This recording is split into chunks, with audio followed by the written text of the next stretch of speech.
Ambi Horaya TV la jelike baga bela jelifo maliko no ani maliko ka au bismillah akabana kan kuna fani kenaka ka bembi ala musama nova mugalo kileta ani nane samba fla ani ta ni konoto amna munu kono kuma wala awi bakuru bafala ne mulu kalo kufo abe kira kishi ne mabama abe alika bangeni kufo era ka fo kira kishi ne mabama kali na lihera here ani hine kanyeshi dan fa bela jelima ode okumu konnana revolution ikmazni ka fara ukara mo baka no esedna shekuma sedu kulubali oluye demeke kanyeshi mogoma kelekela sababu ka mo gomnu bo usigorola anga kuna fununa famba abna bulunu kama munu suraka faroba ubuna wala wi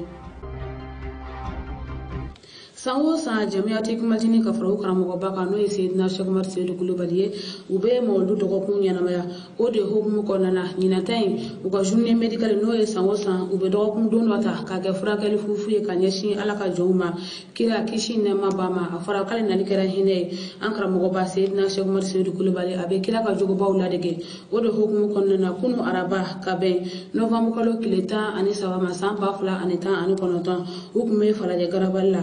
kala sababu ka ambalma munun bo koronfe no ye jamana chamanche bole we furakele ke kanyeshi woluma fogata se ka balu duma kata nyomu fogata se unanyo na chamoma wala sa kasika ke hine kanyeshi ambela jelima choga mina teve horaya to gola anga ujuma sina goga wala lame alibi mauludu san bafla ani tan ani kononton san bakelen kemenane ani binane ani kele ale nisoja baraw okum konala revolution ikmaldini islamia koninga wulika jobi sina shu ani kle ka damne kabini novembre kalo ale kle kononton foga na bla ame yoro mine iko sisa ode hukum konala ka keke ni kunungo araba mauludu kalo ale kle tan ani duru ye o koni don hun tara ka ke don kerenkerene me ni o kun dira kɛnɛya tigila maw kɔni ma falajɛ Bamako ale sigida wɔɔrɔnan o kɔni na falajɛ ale garabal o kɔni masurunya la nin don in kɔni tun tara ka kɛrɛnkɛrɛn ka kɛ kɛnɛya don ye ka ɲɛsin maaw ma maa minnu ni olu kɔni bɔra u nɔ la ka sabu kɛ gɛlɛya min ni o be jamana ale kɔrɔnafan ani a cɛmancɛla fan o kɔni fɛ an bɛ waati min na i ko sisan Revolution Ikmaldin Islamia ka nin baara in kɛrɛnkɛrɛnnenya la an karamɔgɔba an ka kuduwa ani an bilasirabaga a min hakilina ɲuman bɛɛ lajɛlen kɔni bɔra ale la o b'a yirana k'a fɔ hali bi ko silamɛya hinɛ diinɛ don karama diinɛ don bonya ale diinɛ don wa ɲɔgɔn dɛmɛ hinɛ ɲɔgɔn na o de ye silamɛya ye kabiri kunun ko araba mauludu kalo tile 15 sɔgɔmadalanfanw kɔni fɛ falajɛ garabali maa minnu sigilen do ye k'a sabu kɔni kɛ gɛlɛya ye dɔktɛriw kɔni ye u sɔrɔ fo u yɛrɛ sigiyɔrɔ o la ka se ka taa u lajɛ ka u furakɛ u se min ye ka o kɛ u ye u ka hadamadenya o bɛ se ka ɲɛ u bolo cogoya min na ani gɛlɛya minnu bi u kan baloko siyɔrɔko dumuniko fo ka taa se kɛnɛyako ale ta fanfɛla ma u bɛ se ka lafiya da sɔrɔ o la cogoya min na ni baara belebele min kɔni filɛ nin ye a sigira sen kan Deng Farma ani Revolution Ikmaldin Islamia olu kɔni ka tɛgɛdi ɲama o kɔni kɔnɔna la baaraw kɔni daminɛra depuis sɔgɔmadalanfanw kɔni fɛ ni lajɛliw ye a bɛ fɔ minnu ma ko consultation ani o cogoya kelen don ni lajɛra ni i ka bana fura bɛ yen o bɛ ta ka di i ma fi sabilillahi wa lajɛli ninnu bɛɛ lajɛlen kɔfɛ i bɛ bilasira cogo ɲuman na i kan ka tɛmɛ sira minnu fɛ ka se ka taa i lajɛ i ka bana a bɛ nɔgɔya i bolo cogoya min na wa i bɛ se k'i ka hadamadenya kɛ cogoya min na nɔgɔya ani karama o kɔni kɔnɔna la tile bɛɛ lajɛlen kɔni kɛra falajɛ ale garabali kɔni na lajɛli ni Alahu subhanahu wa ta'ala ka jɛn ye o de hukumu kɔnɔna la an karamɔgɔba a n'a ka délégation u donna kɛnɛ kɔnɔna la Faruko bisimilalen kɔfɛ kuma kɔni dira ni maa kofɔlen ninnu kɔni ka président ma ni o ye Zakariyaw Jalo ye maa minnu bɔra u nɔ la jamana kɔrɔnafan ani jamana cɛmancɛ fan kɔni fɛ ni u dagayɔrɔ ye falajɛ garabal olu kɔni ka maa ɲɛma kɔni ka fɔ la nin ye a siɲɛ fɔlɔ kɔni ye depuis olu bɛ nin yɔrɔ in na ka na bila bila maa ka taa nin ɲɔgɔnna ko ba ka o kɛ wa y'a yira a ka kɔrɔfɔw la k'a fɔ maa min bɛ nin yɔrɔ kofɔlen in na a bɛ taa i jɔ maa 800 ani a kunkanfɛn na cogoya kelen fɛnɛ kɔni don olu olu kilara du minnu ni ɲɔgɔn cɛ o bɛ taa i jɔ du 200 ani du 4 na wa a y'a sɛbɛtiya k'a fɔ o ye fɛnw ye walima o ye jatew ye jate min ale sera ka olu kɔni sigi sen kan. Ni ma kofɔlen ninnu u kɔni ye u ka nisɔndiya caman ka o ta ka o ɲɛsin an karamɔgɔba ma a ka nin dɛmɛ waleya in kɔni na wa o tɛmɛnen kɔfɛ ka bɔ yen Dr Mamadu Kulibali ale kɔni y'a yira k'a fɔ depuis sɔgɔma lajɛli ninnu u ye baara caman kɔni sigi sen kan wa u y'a dɔn k'a fɔ bana suguya jumɛn de bɛ nin maaw la ni o ka ca u y'o o si dɔn wa u ka ɲi ka furakɛ cogoya min na u ka ɲi ka bilasira cogoya min na a y'a sɛbɛntiya k'a fɔ ko u kɔni ye o bɛɛ lajɛlen kɔni sigi sen kan. Ni kɛnɛ belebele in kɔni ka ɲi malo caman fo ka taa se ɲɔ caman ani dumunifɛn suguya caman donfiniw ani adamaden yɛrɛ ka adamadenya tɛ taa fɛn minnu kɔni kɔ o caman dira ni maa kofɔlen ninnu kɔni ma tuma min na kuma dira an karamɔgɔba kɔni ma a ka kuma fanbaw a kɔni ye o ta ka ɲɛsin Mali marabaw kɔni ma nin kɛlɛko in a kun yɛrɛ yɛrɛ ye jumɛn o ka se ka fɔ jamanadenw ye bɛɛ lajɛlen ka se ka i ta ani i bila ka o dɔ kɛlɛko in o kɔni na wa a ye wele bila ni maa kofɔlen ninnu ma u ka se ka sabali u ka bɛɛ lajɛlen da Ala kun wa ni ye Ala ka lajarabiw de ye ni Ala y'i lajarabi i kan ka sabali Ala subhanahu wa ta'ala kɔrɔ nin baara ninnu bɛɛ kɔni kuncɛra ni duwawukan kolongelenw ye ka kɛ faso Mali ani diɲɛ silamɛ bɛɛ lajɛlen. Hali sisan Mamadu ko ta hukumu kɔnɔna na i n'a fɔ an y'aw ladonna cogoya min na bi an ka kunnafoniw fanba a bɛna boli olu de kan kɛrɛnkɛrɛnnenya la an karamɔgɔba ka fara révolution Hikimalen tɔndenw kan u ye dɛmɛ min kɛ ka ɲɛsin mɔgɔw ma kɛlɛ kɛra sababu ye ka mɔgɔ minnu bɔ u sigiyɔrɔw la an karamɔgɔba ka dɛmɛ ninnu bɛɛ lajɛlen kɔlen kɔfɛ an ye kuma barani tɛngu olu mɔgɔ ninnu yɛrɛ la n'o de nisɔndiya minnu b'u la fo ka taa se hakilina minnu b'u la u ka se k'o ɲɛfɔ diɲɛma ye cogoya min na o de hukumu kɔnɔna na u kɔni kumana hakilina minnu b'u la u y'olu bɛɛ lajɛlen ɲɛfɔ Bokar Tangara an ka ale ka kumakanw lamɛn. Jamiyatul Hikimaldin Islamiya ni o kɔni sigira ko ka diinɛ dɛmɛ ni ani nafolo ye kunu araba u ye dɛmɛ ta ka ɲɛsin maaw ma maa minnu bɔra u sigiyɔrɔ la gwɛlɛya kama kɛrɛnkɛrɛnlenya minnu bɔra an ka jamana camancɛ bolo fɛ dɛmɛ in na furakɛli ani fura dili o tun b'o o la fo ka taa se balodiw ma kɛnɛ in kan balo ani fura dira maa minnu ma olu kɔni y'u ka nisɔndiya kumaw fɔ. Aw ɲɛ bɛ fɛn o fɛn na yan cɛ tɛ muso tɛ denmisɛnnin tɛ makɔrɔba tɛ bɛɛ lajɛlen sigilen tɛ yan janɲɛ kama bɛɛ nana yan jagoya de la donc dugu de wulila jamana de cira an bɔra yɔrɔ min na ka na yan donc mɔgɔ si tɛ yen min b'a fɔ ko bi kɔni alhamdulilayi ne tɛ mɔgɔ ka dɛmɛ fɛ o tɛ donc an bɛ jigi da Ala ka jigi da karamɔgɔ kan k'a ɲɛfɔ an ɲɛna hali sisan an hakili b'a la. A ka baaraw diyara an ye kosɛbɛ ka d'a kan a nalen a na ni balo caman ni fura caman ye ka di anw ma o diyara anw ye an bɛ Ala fo segi an bɛ Faruku yɛrɛ fo k'a waleɲuman dɔn an jigi bɛ Ala kan an jigi bɛ Faruku kan wa an bɛ dugawu de kɛ halisa Ala ka sijan ani kɛnɛya ni labanko ɲuman di an n'a ma. Dɔgɔtɔrɔ minnu tun bɛ yen nɔ maaw furakɛli kama olu fana kɔni y'u ka dakurunya damadama fɔ. Voilà, alhamdulillah rabbil alamin an tun bɛ consultation gratuite de la Mawludu hukumu kɔnɔna la donc comme n y'a f'i ɲɛna cogo min an ye dɔgɔtɔrɔ ye an bɛ laboratoire fana représenté donc an bɛ fura baara de kɛ furaw b'an bolo alhamdulillah donc o fura ninnu an bɛ se ka caman sɔrɔ a la k'a di mɔgɔw ma fu la. Donc Mawludu hukumu kɔnɔna la ani Hikimaldin farala ɲɔgɔn kan Elhaj Faruku ka yamaruya kɔnɔna na ka fara ɲɔgɔn kan k'an bolo di ɲɔgɔn ma ka baara in kɛ depuis 8 heures an bɛ yan an ye consultation daminɛ de 9 heures kuma sisan fo 18 heures donc an muso 3 de ye musow lajɛ ani denmisɛnninw ne yɛrɛ tun bɛ ka denmisɛnninw lajɛ n ye muso dɔw fana lajɛ bana kɔni bɛ yan aw yɛrɛ ɲɛ bɛ yɔrɔ la yan ye ɲaman de karamɔgɔ y'a fɔ cogo min na Ala de ye latigɛ dɔ bolo kan bon a bɛ se ka kɛ jɔn ye sini Ala kelen de b'o dɔn donc n'i bɛ fɛ k'a dɔn ko Ala ye lafiya d'i ma i bɛ dugumamɔgɔ lajɛ n'i nana yan nɔ i bɛ se k'i miiri Ala de ma i ma kasi parce que i b'a dɔn k'a fɔ latigɛ de don i b'i da de sinon an yɛrɛ kɔni bɔra an cogo bɛɛ de la bi walayi tellement que degun mun b'u kan a bɛ kasi ko bɔ quoi ni anw kɔni ma dɛsɛ inshallah comme Ala ye fura nɔgɔya anw ye Ala ye kalan di anw ma anw bɛ se ka furakɛli kɛ an b'an jija ka continuer k'u furakɛ depuis ni madame ne an yɛrɛ kun bɛ to ka na mais Ikmaldini ka boloji kɔnɔ fo ka n'a kɛ belebele tan alhamdulilahi rabil alamin an bɛ karamɔgɔ fo ka tila ka segin k'a fo tuguni a ka layidu timɛ la alhamdulilahi mɔgɔ ka ca min bɛ se ka nin kɛ ni mɔgɔ caman farala ɲɔgɔn kan ka ni ɲɔgɔn kɛ est ce que ninnu tɛ bɔ nin degun na o bɛ bɔ a la donc an bɛ ala fo k'a barikada mawludu kɔnɔna de don hinɛ de don an ye hinɛ de ta k'a la suma sinon a y'a fɔ cogo min baara ka ca an bolo dɛ mais alhamdulilahi an y'a bila ala kama mɔgɔ si kana sɛgɛn dɛmɛ la n y'a fɔ cogo min na n'i bɛ sanfɛ ni ala ye dɔɔni d'i ma i bɛ to k'i kun biri ka dugumala lajɛ n'i y'a lajɛ dɔrɔn i bɛ ɲuman kɛ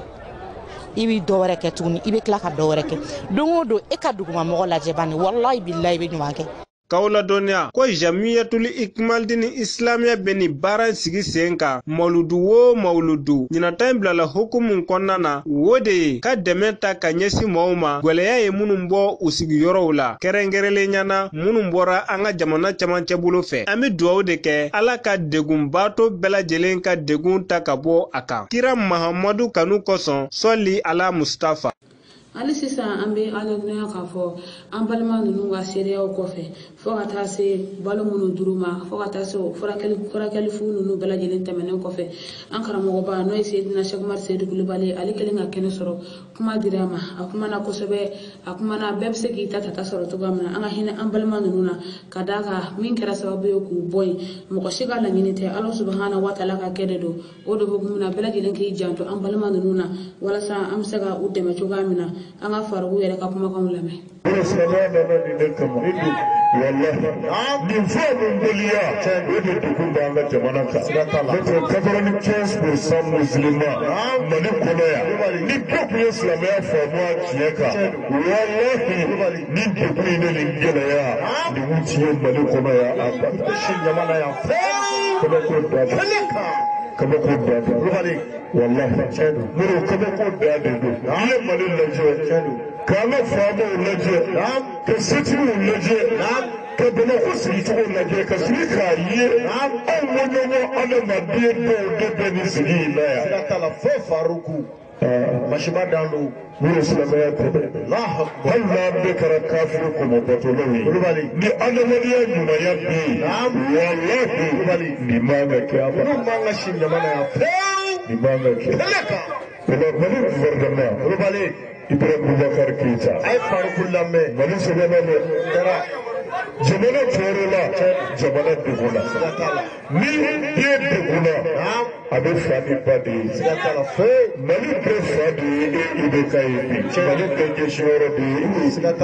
kelen ye min bɛ yan a responsable ye e de ye diɲɛ kɔnɔ yan ni sira bɛ ka ɲininkali bɛ k'i la walahara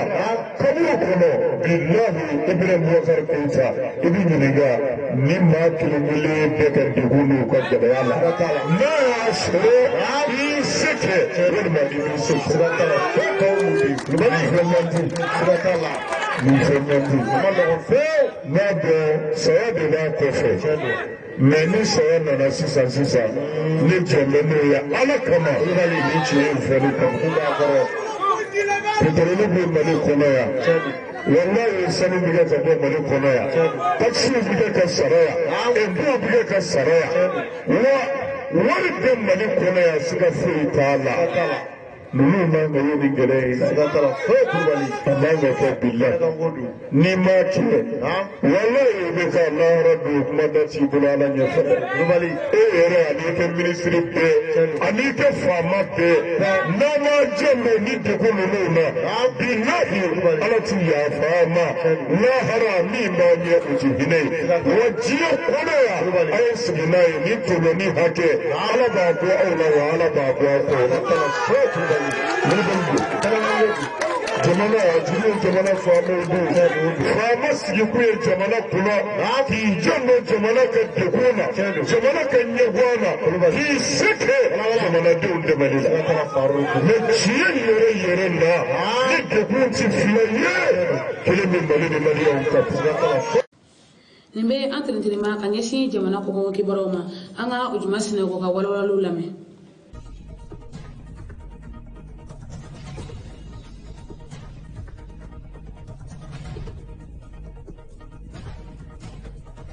Zimbabwe kaw kɔni fe docteuru ni o ye kɛnɛya tigilamaw ye olu kɔni bɔlen filɛ ka taama dɔ kɔni sigi sen kan taama min a bi kalo 2 ɲɔgɔn na bɔɲɔgɔnko u kɔni tun kɛlen don ka ɲɔngeri nka ni kɛnɛya tigilamaw kɔni u ka laɲini kɔni ye min ye o de ye k'a fɔ u ka baara kɛcogo ani u mago bi fɛn caman na cogoya min na u ka baara bɛ se ka ɲa u bolo cogoya min na jamana marabaw kɔni kɛn tɛ ka o kɛ u kunna ko ye ka kɛ ni jamana ɲɛma Emerson Mnangagwa ale ka kɔrɔfɔ dɔw kɔni ye a y'a yira a bɛ min ɲini docteuru kɔni fɛ u ka fɛrɛ bɛɛ lajɛlen kɔni kɛ ka baara kɛ i n'a fɔ jamana bɛ a laɲini u fɛ cogoya min kɔni na docteuru kɔni y'a yira k'a fɔ ka taa fɔ ko olu mago kɔni bɛ min na u kɔni tɛna baara kɛ i n'a fɔ jamana marabaw bi a fɛ cogoya min na u mago b'a la ka u ka baara ka a tɔnɔ ka o kɔni bɔ.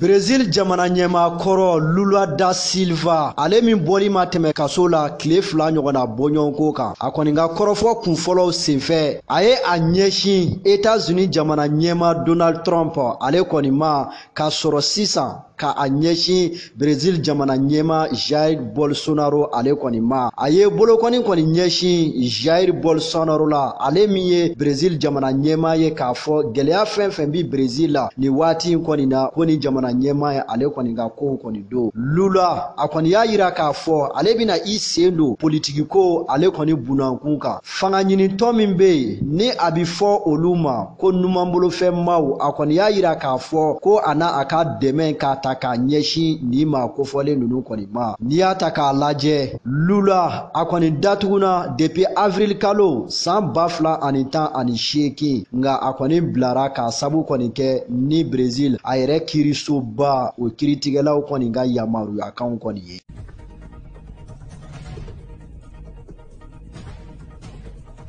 Faransi jamana ɲɛma Emmanuel Macron a kɔni ye taasibila belebele kɛ ka ɲɛsin Faransi kɛlɛkɛcɛw kɔni ma kɛlɛkɛcɛ minnu ni olu kɔni tora jamana gɛrɛw olu kɔni dɛmɛni kɔni na gɛlɛya ale waatiw kɔni na kɛlɛkɛcɛ ninnu bɛɛ lajɛlen kɔni faralen ɲɔgɔn kan ni o ye soldasiw ye a bɛ taa i jɔ maa 7,000 o ɲɔgɔnna bɔɲɔgɔnko kɔni na i n'a fɔ aw bɛɛ lajɛlen ɲɛ bi a la cogoya min na Emmanuel Macron a kɔni b'a la ka taasibila ta k'a ɲɛsin ni maa kofɔlen ninnu kɔni ma a ma laban o kɔni kɛra novembre kalo ale tile 2 tɛmɛnen Mali ale kɔni kɔnɔna la n'i y'a ta k'a lajɛ ni kɛlɛkɛcɛ 7,000 min kɔni filɛ nin ye dɔw tora Siri dɔw tora Irak ani Mali ale kɔni kɔnɔna la.